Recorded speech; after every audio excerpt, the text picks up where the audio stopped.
Hello, Jeff Sawyer here for J&S Solutions. Today's video we're going to talk about setting up a test. I always test everybody that I'm in the process of interviewing. What I do is I have an outer office and an inner office. The inner office is where I actually do the interviewing at. That's my office. But on the outer office, I'll set up a piece of paper on the ground. So when we come up the stairs, I'll reach down, I'll pick up that piece of paper, and I'll tell them, don't you ever walk by a piece of paper in my building and not pick it up. This is one of the things that is so hard keeping the sales floor and the retail environment clean. It's crucial that you pick up this piece of paper if you see it laying on the floor anywhere. So I'll stick it in my pocket, we'll walk on into my office. As we get into the office, there's going to be a piece of paper set up right by the chair they're going to be sitting in. Okay, got my desk set up, 2 chairs, my chair. They'll sit in the first chair. It's pretty natural for them to do that. There's a piece of paper laying there. With any luck, they're going to pick it up. A lot of them will pick it up, put it on my desk. I'm going to pick it up, put it in the chair next to them. I've had them pick it up and put it in their own pocket. I've had them pick it up, say it's their trash can. And I've had some just ignore it. Okay? You got to keep in mind, they're going to be a little bit nervous when they're coming in, which is pretty natural and normal. And that's fine. But you're hoping they're going to pick up that piece of paper. That tells me something about that person. A, it tells me they can follow directions. B, it tells me they're willing to do whatever it takes to get the job. Okay? Now the next thing I'm going to do is when I'm sitting down at my desk is going to be perfectly straight.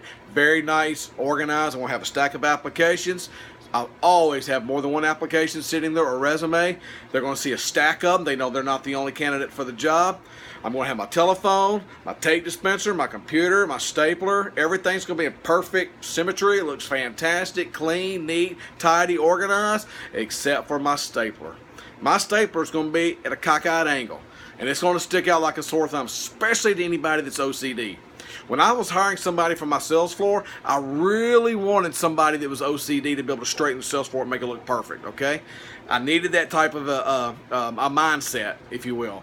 So I would always set that stapler up a little crooked. And some people would straighten it and some wouldn't. But the ones that would, it was added a couple points to them on their test. Remember, everything I do in the application process, the testing process, the interviewing process, it's all based upon a score of 100. If you can't score 90 or higher, I'm not hiring you. No matter what my gut feeling tells me about you, I'm not hiring you.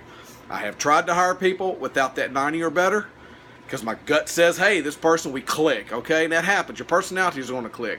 So when that happens, you got to be very wary of that. You've also got to know that, hey, I've got to stop this. You cannot forsake what's on the test scores. That's the most important part of it.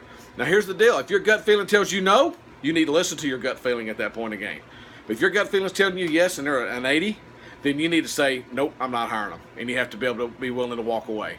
But that's one way. Your patience will help make your hire a much better hire, a long-term fit. It will lower your turnover rate. So that's kind of my take on the test and what I do just to set up. You can do a variety of different things depending on what you're looking for, whether it's a programmer. You know, for me, I had different tests for cashiers. I had different tests for salespeople. You just never know what it's going to be.